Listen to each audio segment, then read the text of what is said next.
সম্প্রতি শেখ হাসিনা একটি অডিও কলে কিছু গুরুত্বপূর্ণ কথা বলেছেন।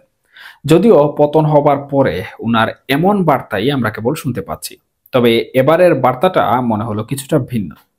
আমরা জানি শেখ হাসিনা দীর্ঘ বছর দেশ শাসন করেছেন এবং উনি কেয়ারটেকার বা তত্ত্বাবধায়ক সরকার আইন বাতিল করেছেন। সেই তিনি এখন বলছেন তিনি তত্ত্বাবধায়ক সরকার চান। সবচেয়ে গুরুত্বপূর্ণ বিষয় হলো ইউনূস সরকারের কড়া সমালোচনা সবসময় শেখ হাসিনা করে আসছেন। তিনি বার্তায় বলেছেন তিনি নির্বাচন করতে চান এবং ইউনূস সরকার যেন সেই ব্যবস্থা করে।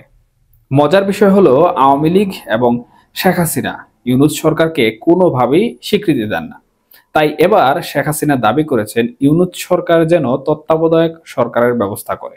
যদি তত্ত্বাবধায়ক সরকার আসে তাহলে শেখ হাসিনা নির্বাচন করবেন। এখন কথা হলো ইউনূস সরকার তো আওয়ামী লীগের কার্যক্রম নিষিদ্ধ করে রেখেছে, নিবন্ধন বাতিল করে রেখেছে। তাহলে কিভাবে আওয়ামী লীগ নির্বাচন করবে?